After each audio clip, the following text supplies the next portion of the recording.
Are you down for this? If you're in the mood, we can take it to the moon.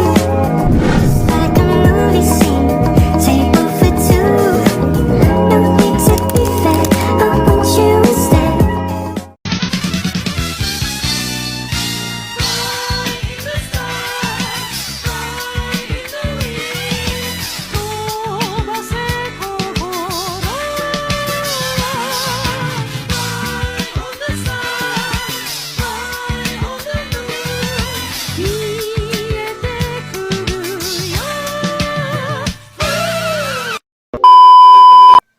Halo teman-teman semua, hari ini aku akan menjelaskan tentang tindakan sosial beserta jenis-jenisnya.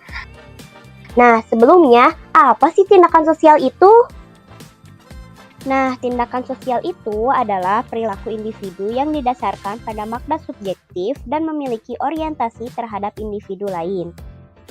Konsep ini diperkenalkan oleh Max Weber dan menekankan bahwa tindakan sosial dipengaruhi oleh keberadaan orang lain dan secara aktif memengaruhi mereka sebagai respons.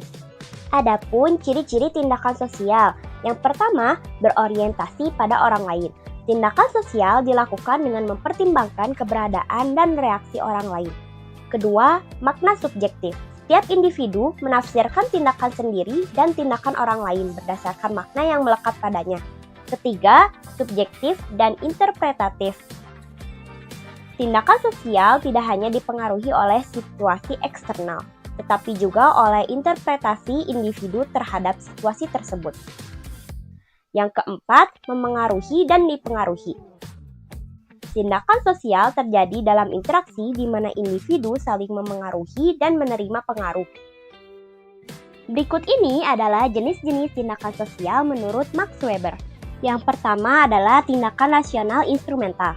Tindakan yang dilakukan dengan memperhitungkan cara yang paling efisien dan efektif untuk mencapai tujuan tertentu. Contohnya adalah bekerja keras untuk mendapatkan nafkah yang cukup atau berinvestasi untuk mendapatkan keuntungan. Yang kedua adalah tindakan rasional berorientasi nilai. Tindakan yang didorong oleh keyakinan pada nilai-nilai tertentu seperti etika, agama, atau estetika, terlepas dari hasil akhirnya. Contohnya adalah melakukan upacara keagamaan atau memegang prinsip kejujuran. Yang ketiga ada tindakan afektif. Tindakan yang didasarkan pada emosi, perasaan, atau gairah, tanpa banyak pertimbangan rasional. Contohnya, marah saat kalah bermain permainan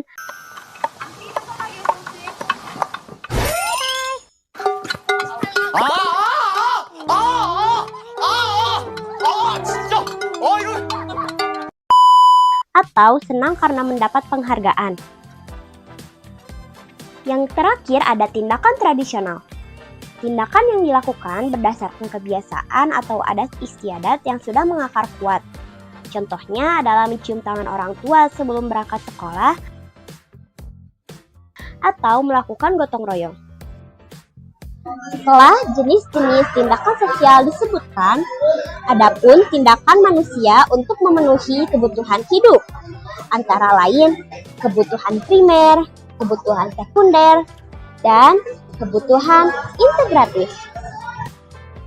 Yang pertama ada kebutuhan primer. Kebutuhan primer adalah kebutuhan yang harus dipenuhi oleh tiap manusia. Kebutuhan ini disebut juga kebutuhan pokok, seperti kebutuhan akan makan. Yang kedua, ada kebutuhan sekunder.